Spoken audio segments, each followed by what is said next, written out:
Okay, so good evening, dear colleagues. This is our event in the ReSIG, and I'm very happy to welcome you to our tonight's talk. So I assume that this is a group of academics and more people are going to jump in. And we have our distinguished guest speaker, Dr. Gihan Anwar from the Faculty of Languages and Translation, 6th of October University. And she is going to join us shortly. In order to start our presentations, we typically start on presenting the SIGs. So we have the special interest groups. They are like 9 SIGs in the Nile TESOL, and they are affiliated to the Community Service Project nonprofit in the American University. We have 6 for professional writing for young learners. We have special needs education, and we have testing 6. We do have a number of, they are like 9 groups. Our research SIG is the one that is hosting the talk today, and we are presenting everything that provides opportunity for professional development for teachers. Typically, it's English teachers, whether in university level or in schools, or across Egypt and, of course, globally, because it's an affiliate of Nile TESOL. Okay, so here we go. And we just admitted Dr. Gihan Anwar. I'm very happy to have you.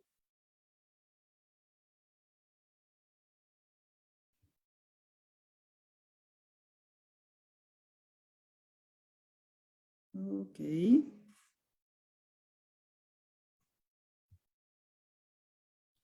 So, hello, Dr. Gihan, can you hear me? Okay.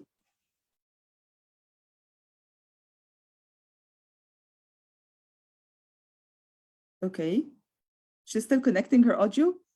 So let's start by welcoming Dr. Gihan Anwar. This is the first time you join us for a presentation, and we're very happy to have you. Okay, hello. Hello. Hello, Dr. Gihan, how's everything? Hello. Yes, here you go, Dr. Gihan. Now you are co-host to be able to share your slides whenever your time comes. And now I will share my slide in order to properly present you as one of our renowned speakers. Okay. Thank you, Dr. Ghada. Yes. So this is, of course, Dr. Gihan Anwar, Associate Professor of English Literature. She is Vice Dean in the Faculty of Languages and Translation, October 6th University. She has, mashallah, authored more than 15 publications on literature and translation, including 4 printed books: A Glossary of Travel and Tourism, 2017, Medical Terminology, 2018, Translation and Sufism, Terms and Texts, 2020. It's one of the best books I ever came across. And of course, she has her book on Technical English, 2022. Dr. Gihan, we have this friendship that started a few years back when she was holding the international conference at the faculty, and it was a beautiful event, very well organized and extremely informative. So I'm going to present myself as well. We welcome you, Dr. Gihan. Thank you, Dr. Ghada. Nice to meet you here and our attendees here. Thank you for this introduction. Thank you so much, my dear. Thank you. And we're looking forward to your presentation shortly. And for me, this is the presentation of myself, my humble Ghada Alakhdar, ReSIG Coordinator, Teacher Trainer, and Academic Manager Coach. She is interested in building a culture of research and productive knowledge transaction in the context of teaching and education by and large. My research interest covers cyberculture, feminism, and the commemoration of cultures. Okay? So as agreed, I'm going to start on my presentation. Is that fine, Dr. Gihan? Okay. So new slide. Okay. Can you all see my screen now? Okay. Is it visible for everyone? The topic I'm taking today is online visibility for researchers. So how researchers are easy to find and locate, and what is the benefit of sharing your work with others. Okay? So this is what the topic is about. It's like research thrives on the promise of mediating knowledge in ways that would be possible for other researchers to use. So the data is verified, a closed methodology followed by neat documentation, and all this ensures that knowledge is carefully transmitted within the circle of expertise in any given field. Visibility of research makes it relevant and useful enough. It boosts the H-index of authors in a given field and creates an easy flow for the circulation of knowledge. Of course, Dr. Gihan is going to cover the H-index part, okay, and we're looking forward to it. Another thing that we keep in mind is that English language is the lingua franca right now. So using the English language, whether in reading and writing in English, it becomes a point of accessibility. So everyone knows everything in their field, but they haven't actually intensified the research unless they get the language as well. And I remember here's the example of the Chinese scientist, someone who wrote about bovine disease 5 years before it broke. And actually his reading and writing all goes in the Chinese language, in Mandarin. So people had actually little benefit of his research, although he was avid and he was very productive. He keeps writing in Chinese. So after 5 years, the bovine disease broke, and it was the disease that came out of animals. They used to have bad brains. So what happens here is that although it was a world round break of disease, nobody actually made use of his research except after the bovine disease became a pandemic, okay? It's one of the earliest cases of the pandemic, by the way. So we are looking together here on the platforms that we have for research. First, we have Google Scholar, we have academia.edu, ResearchGate, LinkedIn, conferences, symposia, workshops, and roundtables. These are modes where people share their work. Of course, we have 2 levels of sharing. The first level goes with the language itself. So if they read and write in English, that's 1 step ahead. And it makes the accessibility of the research and how they access knowledge itself easier, okay? The second point is for the Google Scholar. Okay, so let's take them one by one. Google Scholar covers something about research. What would that be? It's like our little shopping mall. If you want to figure out everything, the research history for any researcher, you just like tap into Google Scholar. What is interesting is that they give you all the information and the citation data of authors, so you get to know if this researcher is impactful, if they influence their field or not. It's just like, it works like the Instagram of research or for researchers. It has all the data that we need in order to compare and contrast writings in a field, okay? And it has it's like designed around the researcher himself, not around the field. So it's easy to check out different researchers, okay? You get to know of their actual validity and the actual impact they have in their fields. For academia.edu, it's a different platform. It's a website. It has, of course, the paid level, and it still has its own free mode. Academia.edu allows people to share their research, okay? So it becomes like the Facebook for academics only. So,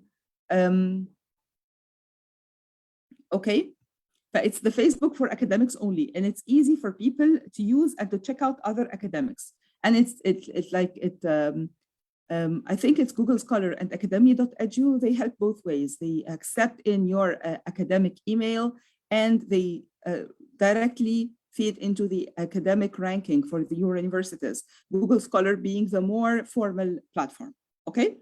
And then we have ResearchGate.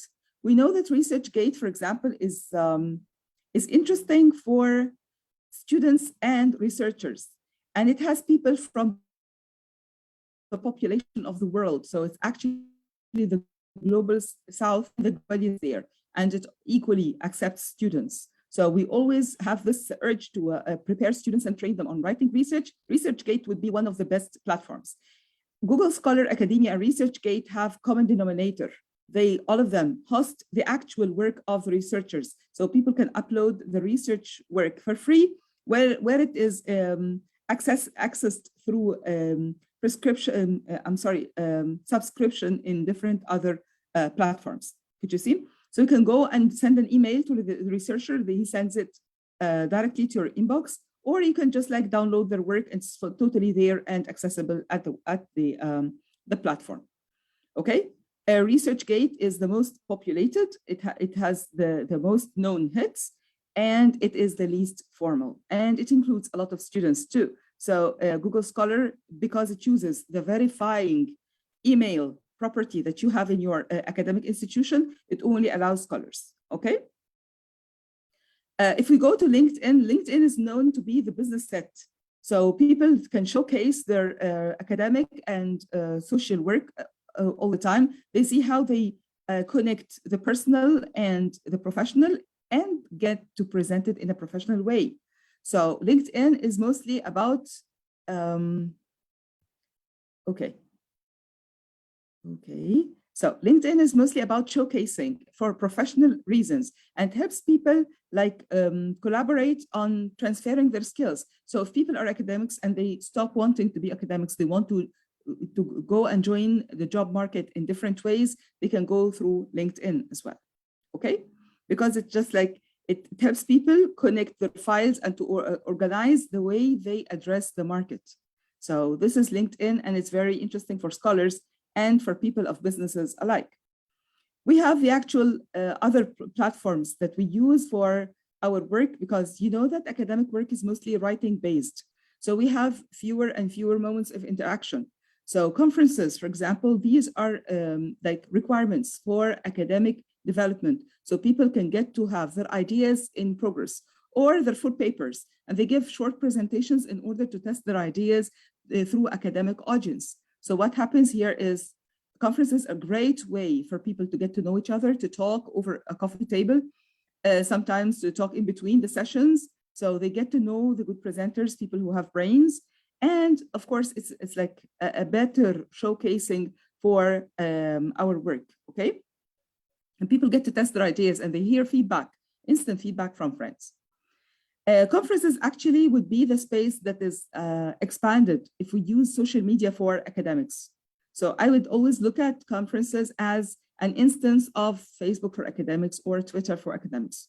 And I'm going to take at this point once I start. And then we go for symposia. The symposium is something where people go and they have this multidisciplinary edge. So for conferencing, it only goes for people in a different, in a similar specialization. But symposia is a wider variety, so people can offer different insights. And it's usually something like a very big event that happens 2 years or every 4 years. And then we have the workshops. What do workshops mean? Workshops means it's a deconstruction process. So I get a piece of paper or a piece of academic work, and I show them the actual steps for people to take it from one step to the other. Like, for example, we have a call now. Whomsoever is interested would come and offer to give a workshop on extracting research paper out of an actual thesis. So if people have a PhD or an MA thesis and they want to extract a research paper out of that, there are steps for them to do. So that would be a workshop. Like identifying the writing goal for writers, for example. And then we have the roundtable. The roundtable effect is when you gather people who, different people, they come from different backgrounds, they come from different specializations, but we have one topic and they just like cover this topic. It's not like a debate, it's just like a few people sharing insights on the major theme for a conference or a symposium. So these are the platforms that where academics usually take their work and they showcase it to the world in order to motivate themselves and to hear instant feedback from other academics. This kind of interaction that keeps them motivated and productive. The popularization of knowledge is what I have in mind when I'm talking about visibility for researchers. So turning around the academic method of writing into more popular forms for mass use has many benefits. So it's spreading well-informed decision-making. So I have many people now accessing knowledge. It's not just like academic kind of conversation. We have even people who are popular, people, ordinary users that you find on social media, whether Facebook or Instagram or other. These people, when they get access to knowledge, we have a lot of benefit here. First, this is the dream of 18th century, 19th century, and Everybody was talking about the golden moment where we have people making informed decisions. And this is what they were looking for. So there is a lot of benefit and a lot of promise when we take knowledge and we make it a popular job, okay? So the benefits include spreading well-informed decision-making. So everybody now, if you want to make a decision over something, you go and read papers. And the academic papers are accessible both as academic papers through the platforms that we pointed out earlier, like academia.edu, ReSIG, or even Google Scholar. And also people can get short, passionate discussions where scholars are posting live videos. They're going live, whether YouTube or Facebook, or they even tweet about their projects. So people usually get familiar with what is right. It will help them orient their decision-making process if they follow one of the stars in the field that they are that they want to have more development in. So it makes people create well-informed decision-making. It makes creating interest and popularity for academics even in the field, as well as enriching the possibilities for multidisciplinary areas of study. And we have studies that speak of the popularization of knowledge in relation to cosmetics and plastic surgery. People are reading professional papers, academic papers on that topic, coaching, health and wellness. These are the topics that people want actually to, because they want to create a happy life. So they want to access professional knowledge in this field. They follow the academics and they start downloading actual papers and reading them. Okay, so this is an interesting thing. This is an example, a beautiful example actually of how knowledge was popularized, and it actually inverted the game for the field itself. This is Gihan van Dijk, one of the very well-known, he's a very well-known scholar in the field of critical discourse analysis in linguistics. He comes from a Hispanic background, so his first language is Spanish.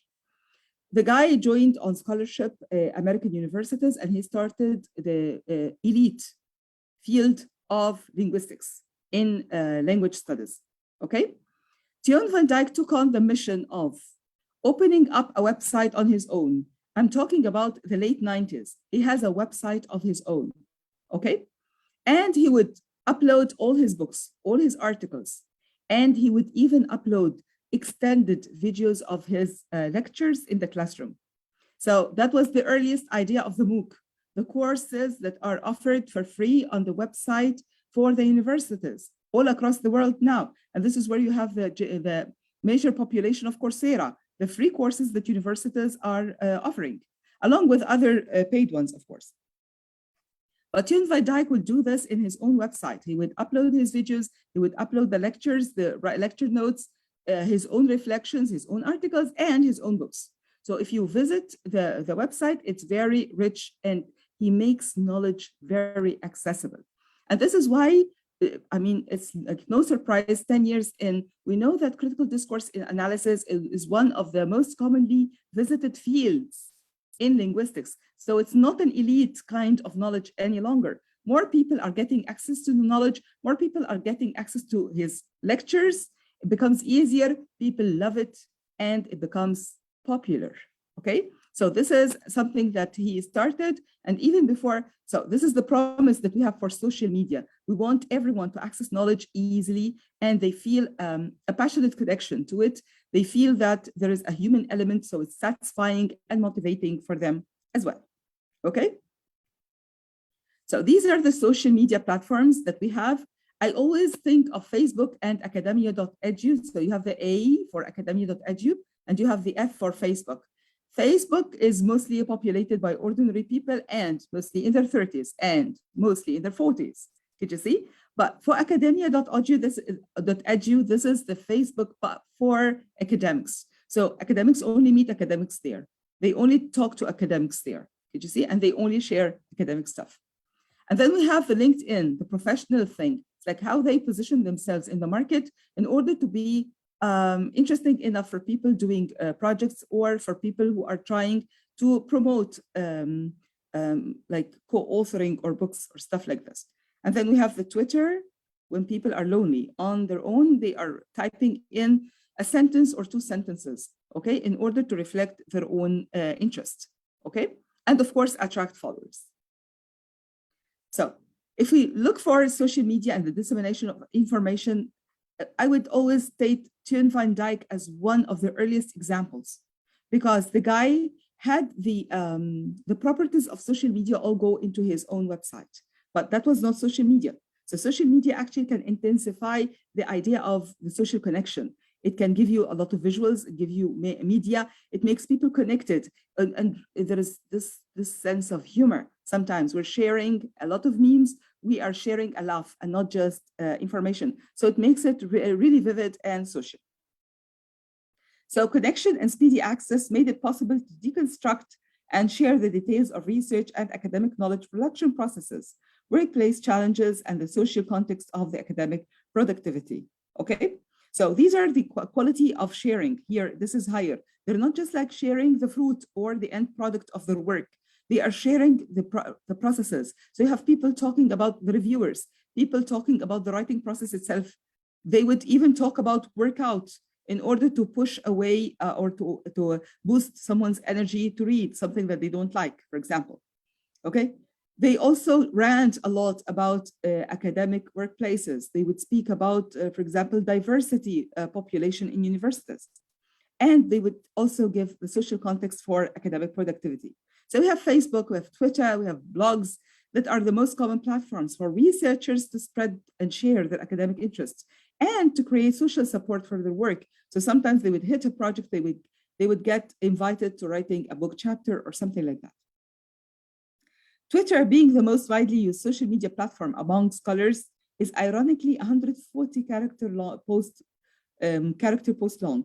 So you only write 140 characters on one idea, and then people would identify your field and they follow. And actually, the people who gets a lot of followers are the people who are tweeting material that are useful for students or for or even the conclusions of their experiments, for example.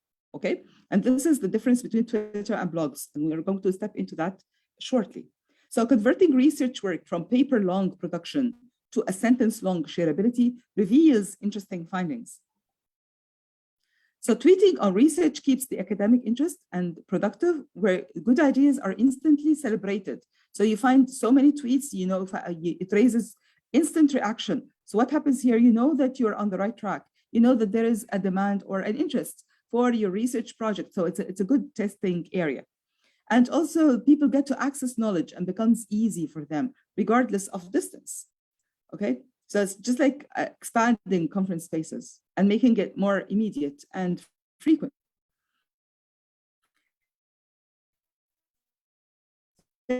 Facebook is also used to share book signing events. You have the pictures, you have the lines, book. When the books are in print, people are, they would, okay, are you following?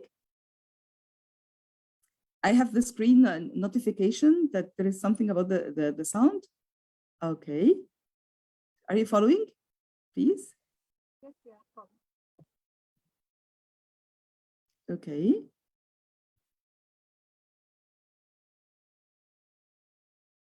Okay, so I'm back.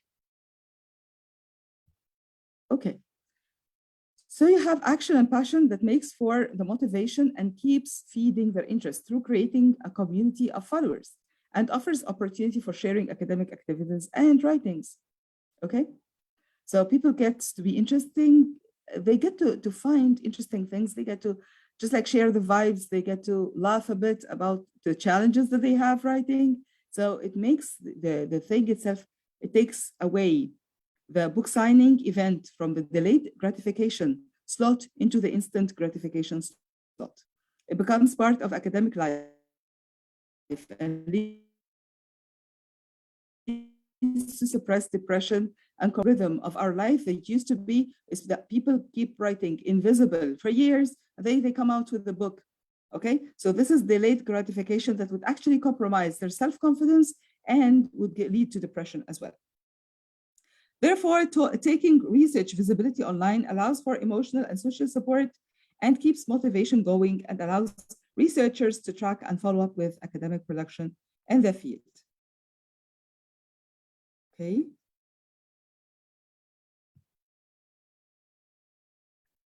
This is the example I have in mind here. So these are two instances of academics as popular figures. We start, of course, on Radwa Ashur. She was a writer back in the 80s and the 90s, and she has actually grounded a school for academic feminist writers. Okay, I would also think of Latifa Zayed, those people who would have the research projects going alongside with a side storytelling project. And then we have Reem Basyouni, now chair of the English department at the American University in Cairo, and she is doing a wonderful job rewriting history, taking the spaces for the academics. Could you see? And storytelling. Then we have the SDGs. The SDGs is part of the UN Sustainability Project to keep producing research in real-world context in order to boost employability and sustainable projects, as well as create opportunities for co-authoring, developing projects, and funding events. So we all know that now it's a UN kind of interest that they want to promote the popularization of knowledge. They want people to access knowledge for industrialization or for wellness, or in order to stop poverty and give them chances for employability. So people used to pay a lot for their education. Now they can just like join free courses and they get the qualification and the certificates. And we know that, for example, LinkedIn, they both the Linda project, and then we have the LinkedIn education for the subscribed, the paid kind of membership in LinkedIn. We also have something like the nice TESOL that we have here. It's supposed to boost productivity and knowledge for every teacher of English in Egypt or all across the world. Could you see? In global reach as well. So there is a lot of opportunities for free access to knowledge. And we are actually, I think they're on the rise. Okay. These are the SDGs. You will find free education, popularization of knowledge in many of the goals that we have here. And then I would actually like to share the example of Tara Barbazon. Tara Barbazon is the Dean of Graduate Studies at Flinders University, and then she started going back into, she's mostly a professor of cultural studies. What is interesting about Tara is that she is full professor in her, once she became 34, when she was 34 years old. And she was, she's a writer at higher ed education journals, and she is a very famous critic in the field of cultural studies, okay? What is interesting about Tara is that she has started 5 years ago a vlog where she shares her work. She shares her work and she answers questions to students. As the Dean of Higher Education, she has observations. She would define, she would give you, for example, different episodes on supervisors and common problems. She would give about, like, for example, making life or transitioning or going from one place to the other. And this has brought a lot of benefit where people find support groups to common challenges that they find in the academic field. And of course, she brings to people's attention a lot of scholarly work that is done into the everyday challenges and life that we are facing, okay? So she has one of her best series was the Rescue Me, Rescue You series, okay? She has 20 minutes of video going consistently Thursdays in the morning, and she's still there. She promotes on Facebook her old and new video logs, and she still is productive, even though she quit her job as Dean of Graduate Studies, and now she has moved into another place in Australia. Okay, so this is one of the marvelous examples, and she has a lot of very productive and very passionate as well. Okay, so this was it for my presentation today. I was like contemplating means of making research accessible and popular. And I was trying to reflect on what it means to have an academic who is just like affiliated to the academic circles and writing for them. And again, be an academic and try to write for the popular, for the non-academic and the non-expert kind of population. Okay, So I hope this part was enjoyable enough for everyone. And let's hear from Dr. Gihan. Are you ready, Dr. Gihan? Yes, ready, Dr. Hello? Hello. Okay.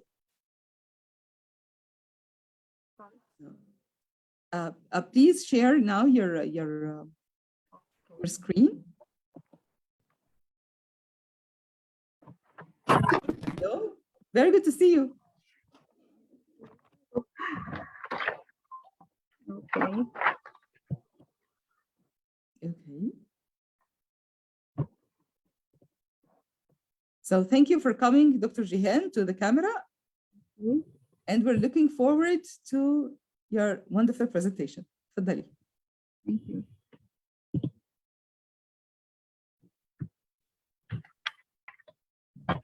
First of all, I'd like to thank very much Dr. Ghada, my friend and distinguished scholar, who gave me this opportunity to be part of this session.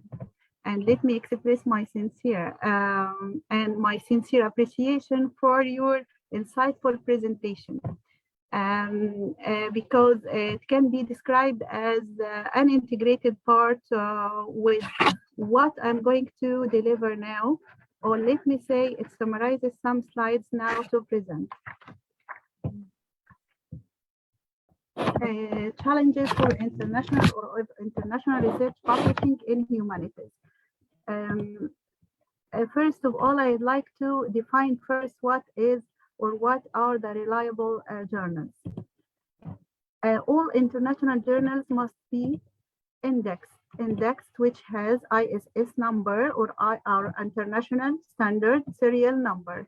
It is composed of 8 digits, as you see, and it can be used to identify serial publication of any book, any magazine, or any journals.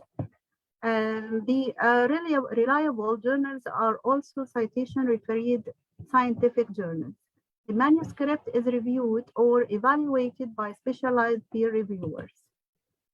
And a citation means a reference to the source of information used in a scholar's research paper, in which essential elements of someone else's ideas are directly quoted, paraphrased, or summarized.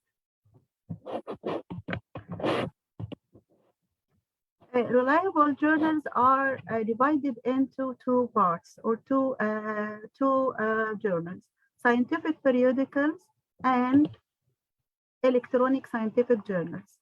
Scientific periodicals provide all the contents of their issues for free on the internet, like open access or free online access. Electronic scientific journals are free scientific journals, but they do not have a paper edition and depend on electronic publishing.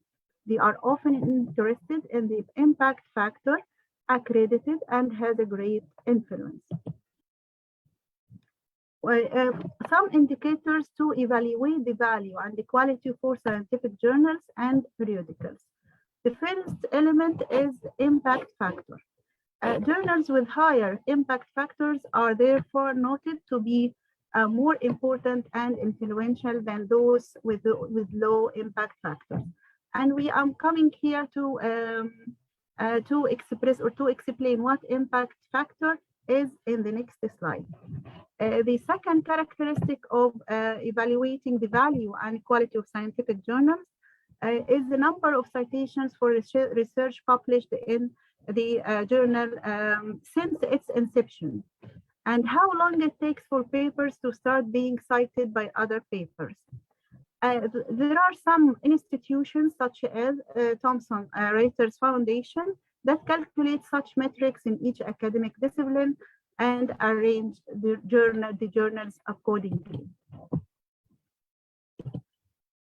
The impact factor of an academic journal is a measure reflecting the average number of citations to recent articles published in that specific journal. It's often used as a metric for the relative importance and/or impact of a journal within its field. Here, the University of Denver it tries to use this this image It's a journal's impact factor for a particular year. If we want to formulate it or to know the result of it, we can also divide the total number of times its articles were cited during 2 years or previous 2 years over the total number of citable articles in the journal during those 2 years. But we do not ourselves use this, or we do not make this formula. But this impact factor is published or cited in the journal citation reports, or what we call JCR, annually. So they are released annually by Clarivate Analytics.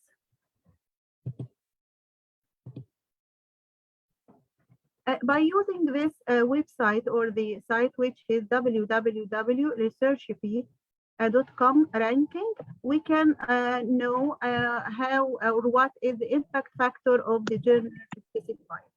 So here we can write the name of the journal, and we can know many or a lot of information about this journal.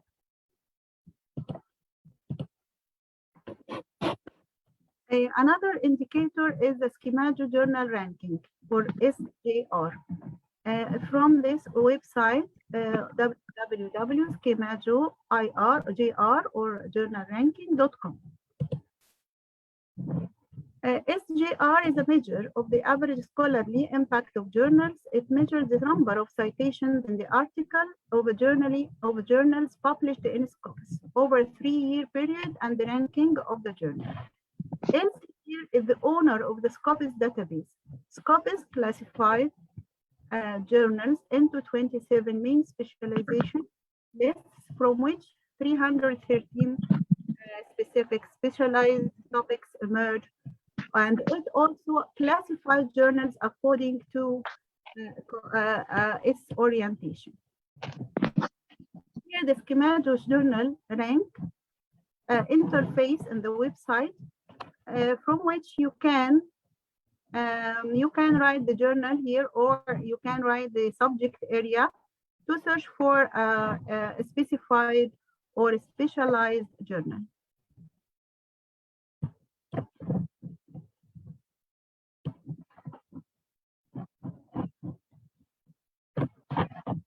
For example, here I wrote English literature.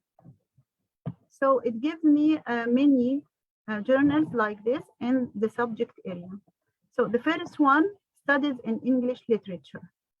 If we choose this one, we can see some information that are important in the academic field. For example, the country, United States, subject area and category, arts and humanities, and another subtitle area, which is literature and literary theory. The publisher, Johns Hopkins University Press. Another important information like publication type, journals, and the ISS number, the coverage, and also the H index. The H index.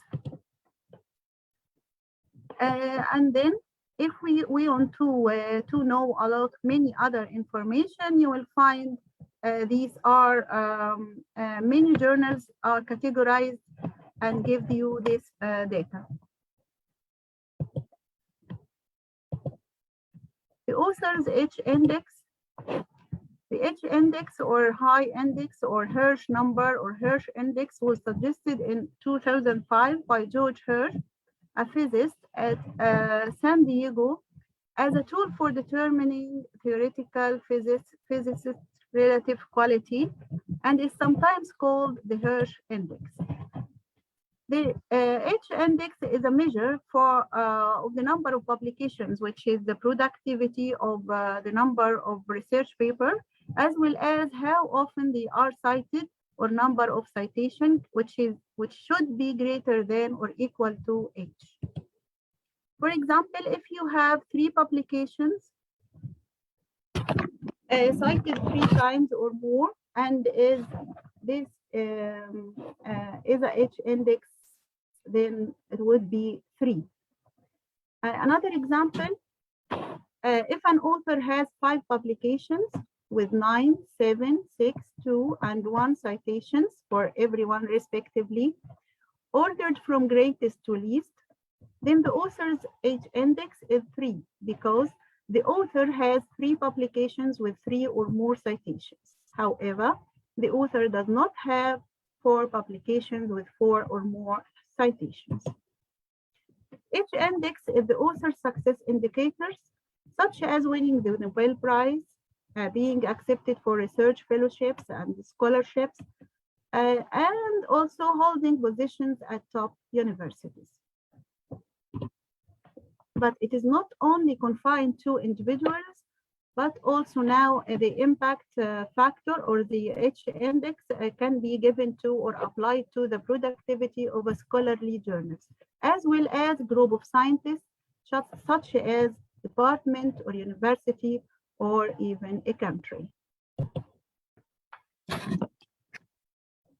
We have to evaluate the international publishing of web databases. We have 2 main databases, Web of Science and Web of Scopus. First, journals included in the Web of Science database. The Web of Science is a citation Thomson Reuters database in which journals published are evaluated and ranked by the journal citation reports. And JCR reports are the most reliable time-tested method for evaluating international journals that provide measurable statistical information based on the number of reference citations for research papers published in the journal being evaluated. So reference citations from the content of reports are summarized in 2 editions in the Web of Science database. The first edition is Sciences edition, and the second is the Social Science editions. Here, the interface of the web or the Web of Science database website. We open it like this, and then we can search for any journals that needed. Second, are the journals included in the Scopus. Scopus is Elsevier abstract and citation database that was launched in 2004.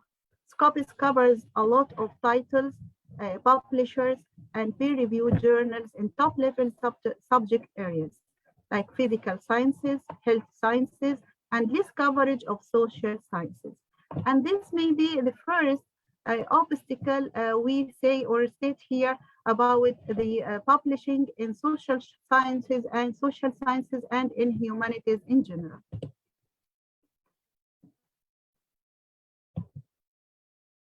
How to register on Scopus and then ensure the accreditation of the journal classified in the Scopus publishing database.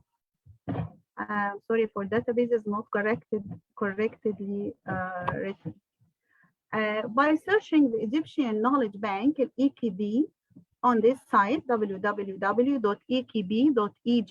then you are going to select Elsevier from sources, the word sources here, yeah, from that, we say top our icon, or by exploring directly the website and create your own account. Or you can go to, it means to go to the Scopus website directly or immediately, and then create your own account instead of this. Then, when you click on sources, you will find a lot of sources like this on EKB. You will select Elsevier here from sources, or by going to the Scopus website. And then after creating your account, you will go to the Scopus website, which illustrates here the description of Elsevier, and then we have list of products. The Scopus database, the third product, Scopus database is very important.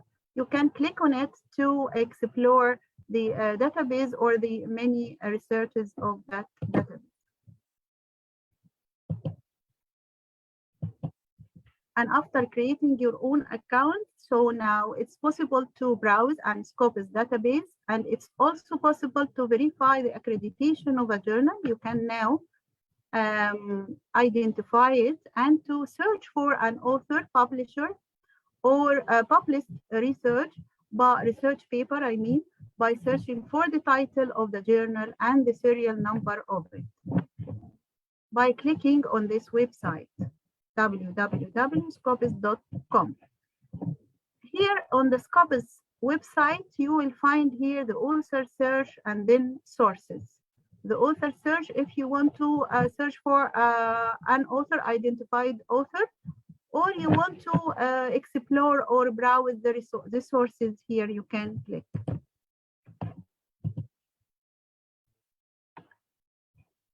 You can how to make sure that the journal is approved by Scopus, or search for an author, publisher, or published research paper here by clicking on sources, and you will find here the publisher. You can write the publisher name, for example, or the country name, or you can here browse this this arrow to find your publisher.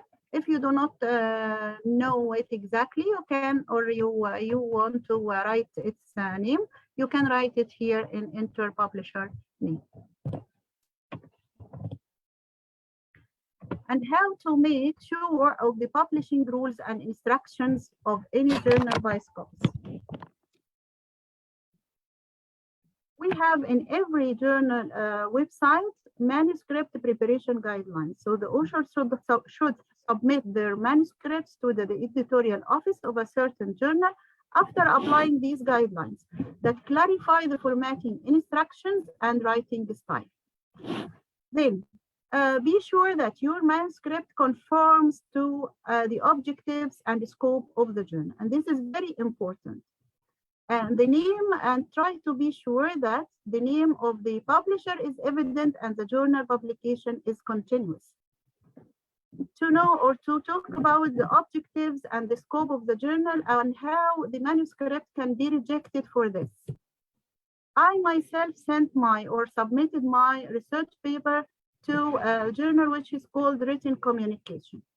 And they replied to me saying, I write regarding your recent submission to Written Communication titled Symbols of Mystical Ecstasy and Divine Love in the Poetry of Aisha al-Ba'uniya and William Butler Yeats, a Heideggerian reinterpretation. Based on an in-house review, I regret to inform you that your manuscript will not be moving forward in the review process with Written Communication. That is why, because here he says in the third line of the next paragraph, we make these decisions based on multiple factors, including but not limited to the focus and scope of the submission, the current needs and aims of the journal, which means that the objectives and the scope is very important to relate to. And finally, he says, but this does not mean that the manuscript is not good or suitable or academic work or so, but only it is rejected for that purpose. And he finally says that at the end of that paragraph, the third line from the bottom, I'd like to emphasize that this decision is not a commentary or a reflection on your scholarship, but rather an indication that written communication is just not the right venue for this particular piece at this particular time. Actually, let me just commend you for sharing this. Dr. Gihan, you're one of those very down-to-earth people and academics who make it, it's a beautiful thing. So this is a letter of rejection, and you're sharing that with your audience in a presentation, and just like you live life. Okay, this is part of our life as academics. Yes, I just tried. And this is a sample of what you get usually. Yes, a sample for the rejection and of the hardships I faced in publishing in humanities and international journals. Okay, and actually they're looking for things that go empirical, and they want like language studies. This is what they're looking for. So it is fine, but again, I mean, the properties of writing, you can have good scholarship written on things that are not mainstream pieces of literature. Did you see?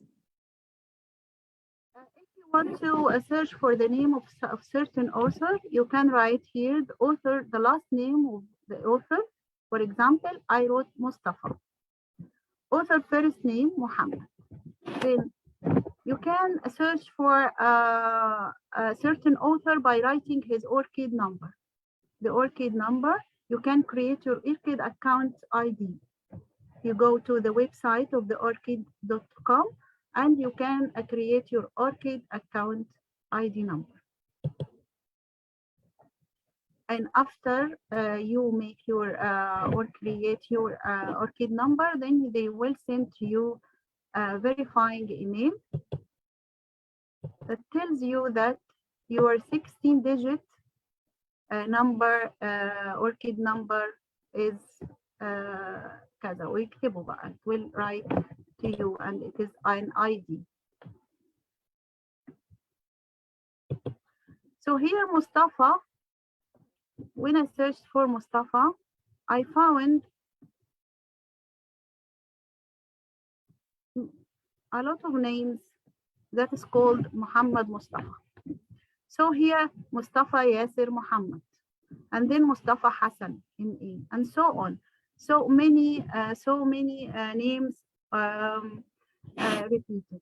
But if we notice here that the documents or the number of documents the first Mustafa submitted or published is 82, and the H index is 60. And what is his affiliation? Egyptian Petroleum Research Institute in Cairo. Then the other one or the next one is 78 document, and H index 11. Then Cairo University Faculty of Engineering, and so on. So you will find that the practical or any other field, scientific fields, which is other than humanities, has a lot of documents or published in Scopus. Not humanities, or the large number itself would be for the engineering, for medicine, physical therapy, or whatever other than humanities. So here is an indication, and this is his ORCID number and his documents and citation trends. I tried to search for my Scopus indicator for October 6th University. So I noticed that the documents that were published in Scopus 660, the authors 278. But if you see the first one, or the one which has many documents in Scopus, is medicine, then pharmacology, toxicology, biochemistry, chemistry, engineering, computer science, and then it will go low later on.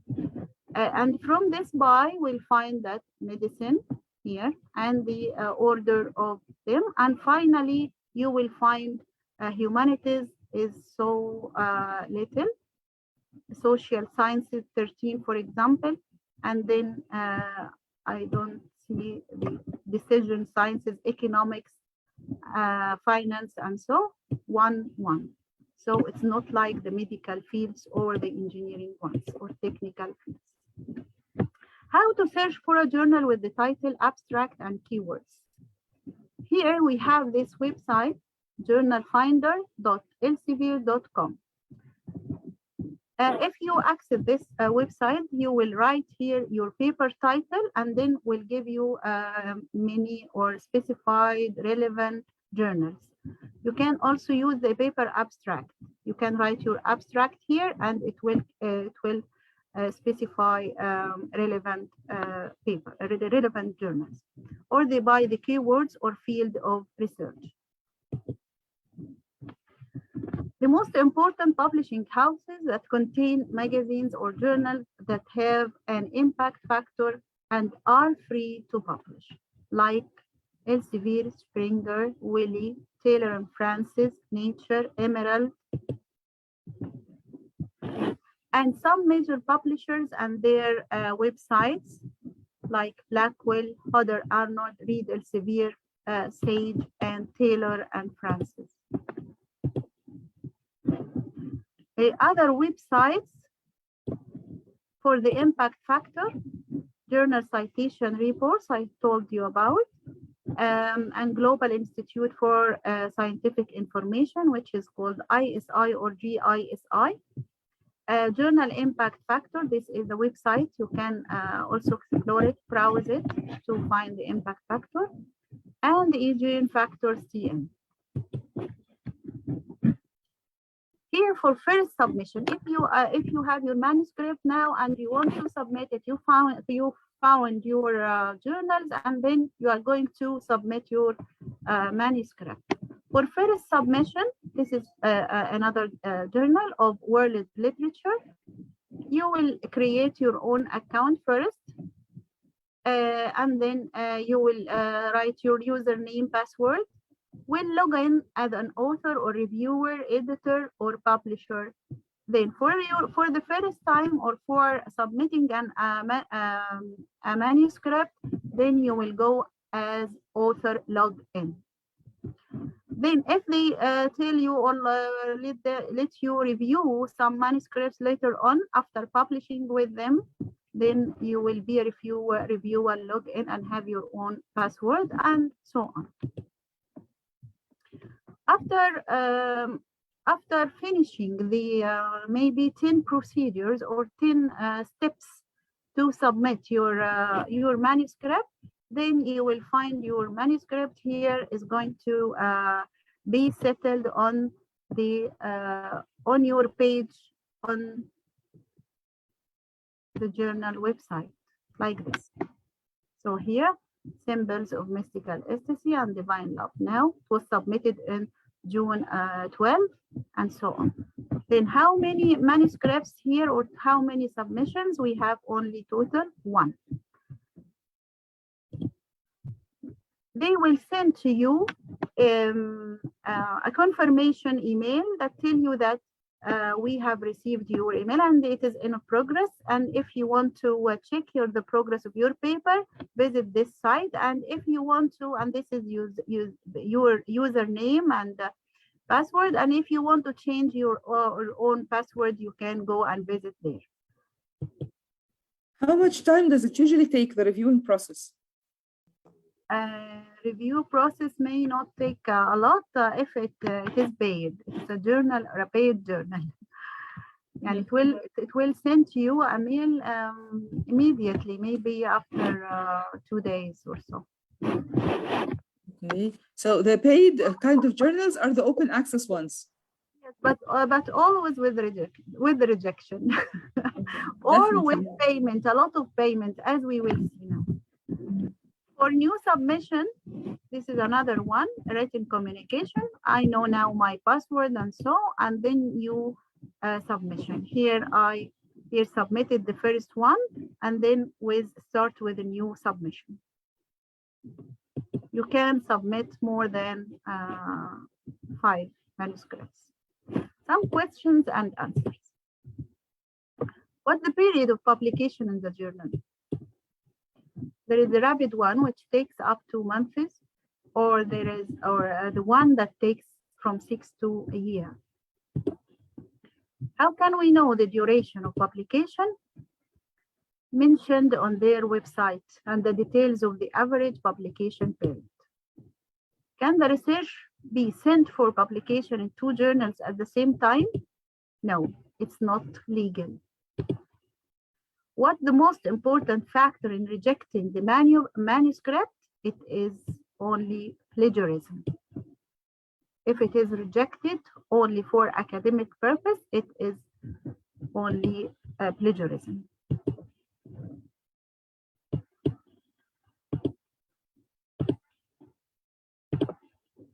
And what is plagiarism? The transfer or the quote of text more than 5 connected words from any source without change, even if the source is mentioned.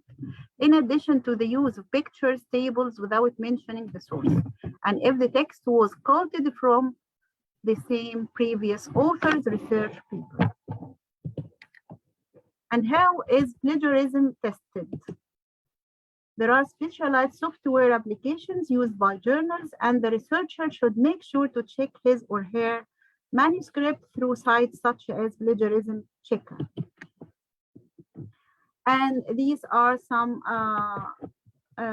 sites for Plagiarism Checker.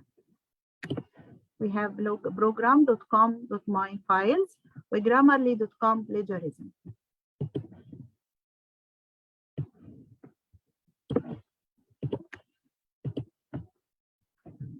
How to make your research paper more popular? We can make it by connecting your keywords to others' research paper, or use academic social media pages, or browse your number of citations and views on Google. And try to connect its publication link to famous academic websites such as Google Scholar, ReSIG, and Academia. And this is what Dr. Ghada has mentioned before. Here for the Scholar or Google Scholar, we create an account in which we can try to upload our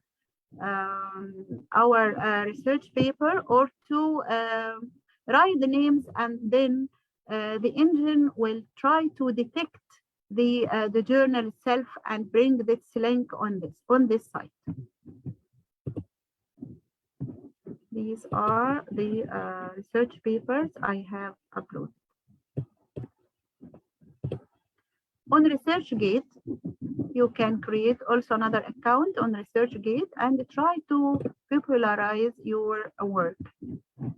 Here you can here illustrate your or to upload your research papers, and then the number of reads are given every week. And as you see in the first one here, the full total reads are 2,671. These are the reads and one recommendation. For this ReSIG also website can give you also the countries of the reads here from India, Netherlands, or United States. The Egyptian journals in Scopus or Schemago. First, I tried to search for Africa research papers, or what are the main journals, how many, and so. So I found that in Africa, Egypt is the second country to publish internationally. And when I tried to search for Egypt in the Arab countries, I found Egypt as the first country. And here also by Arab countries, but they are here categorized also according to the subject areas. And we'll see here the Q1, the journal and Q1, and all these research papers are or journals are published here in Egypt, and they are categorized. So other challenges we face in humanities publishing, we find we produce research papers, but in a limited time, maybe before the time of promotion. We are loaded with many administrative works, and we have there is a lack of experience and other skills for research. There is difficulty in foreign language learning, particularly in English. There is a lack of encouragement from the affiliated institutions, from the university or the faculty or any institutions affiliated to. And from many charts like these, we find that humanities is the last one or the least percentage in publishing generally.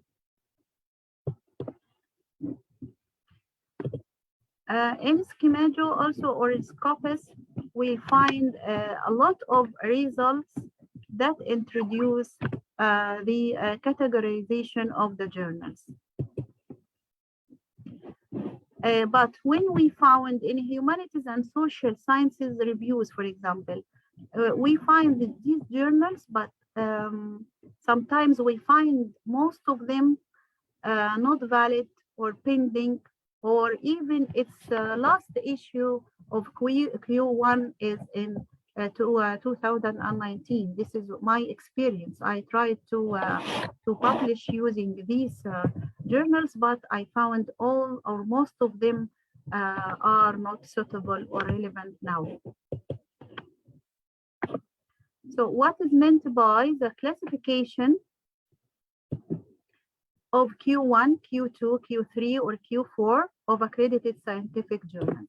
How we can know Q1 from Q2? Q stands for quarter, meaning 25%. So journals are divided into 4 quarters according to their impact factor. That is the order of periodicals classified within Scopus and the alphabetical order of their titles. Schemajo ranks Scopus journal according to their impact factor, and the top 25 of these journals are included in Q1. The next 25% is within Q2, and less than 25 in terms of impact factor become Q4. So Q1 represents the best journals, or and most of them, or perhaps all of them, belong to the Clarivate inventory, and these journals can be viewed through the following link. If we use this link, we can, or we may know the Q1 or Q2 or 3 or 4 of the journals. Another problem or obstacle that even in the evaluation of international journals of the website of the Supreme Council of Universities in Egypt, there are no international journals or a very limited number in humanities. In the field of language and literature. This is what I found myself. And local and Egyptian journals are available only. In the evaluation of the Supreme Council of Universities, 7 may be better than publishing in an international journal, which we hardly get 7 in Q1 or Q2 in major. So this is the Supreme Council, Egyptian. There are also financial problems. This is a research paper which was published, and there is here the funding details. التمويل في أبحاث بتمول, but in humanities يعني we don't find it great. I tried to submit this the same research paper, but I found that the price or the fees for publishing it was 2,150 euro, which is maybe 40,000 Egyptian pound. This is great. This is so great. So when I tried to require for discount, they gave me discount for only 215 euro, which means the total is 1,935 euro. So there is here discount applied. They asked me if I want to apply discount. Then I asked them to yes, I want. So here I wrote my information or country discount. It's Egypt, affiliation discount, October 6th University. Then he required, or the journal required, the promotion code discount, which I do not have. So the total sum is this euro 1 or maybe 2,000, which is great number, great sum. The number of manuscript words, or we can call it the word count. The word count is very important, or another obstacle in humanities.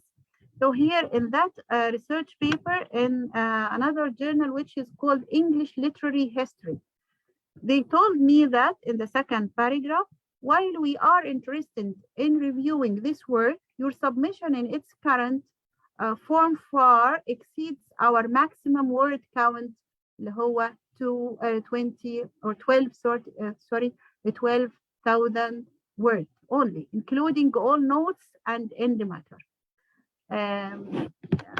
Actually, my research paper word count was 16,000 words. So this for this it was rejected. When you publish with Scopus or another outstanding journals, they can send you invitation to be a reviewer. So they send you by the email to be in Scopus indexed journals to be a reviewer. And like here, they want to be also to be the editorial board member, not only a reviewer, but you can be an editorial board member. And when you agree to accept their manuscripts and review it, they will send you, first of all, they ask you for permission. We received the manuscript titled Two Wheels of Fortune Within the Plots of King Lear. We will be grateful if you could create time to evaluate the manuscript, and we also appreciate receiving your comments and evaluations within 14 days of your acceptance of this invitation. So they give you also time, limited time, and you should also follow the rules or the instructions or guidelines of the review of the paper.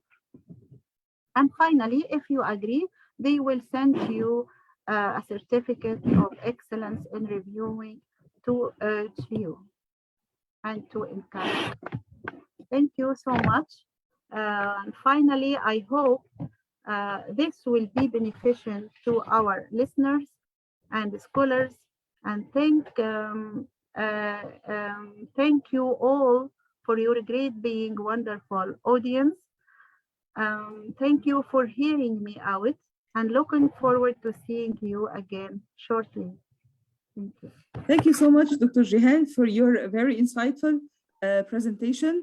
And actually, it's very frank, and it's very, you just like walk us step by step to the process itself.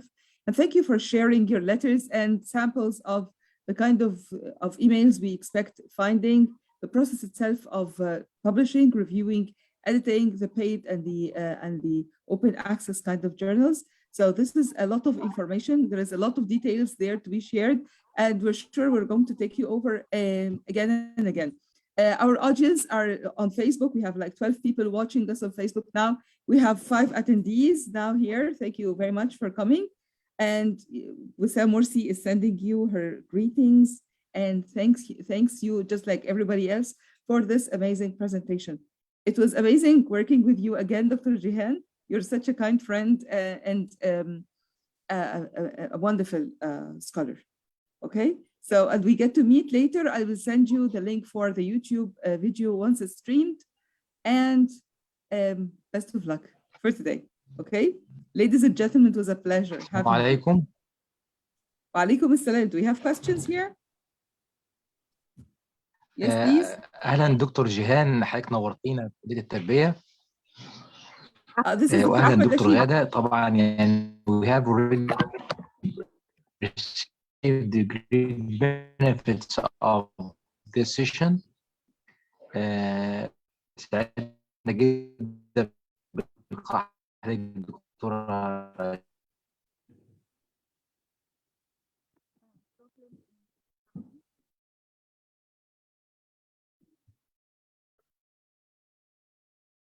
أهلا دكتور أحمد. الصوت ما كانش واضح عندي. I don't know, Dr. Gihan, could you hear the question? Hello. I couldn't. Type in this case, we will take the question on our Facebook or the chat that we have on the comments thread. And definitely we would wish to thank everybody for coming. And thank you, Dr. Ahmed Lashin, our friend, for coming and stepping by. Okay, so let me just turn off and say good night for everyone. And thank you for coming. It's a real pleasure having you. Okay, bye-bye.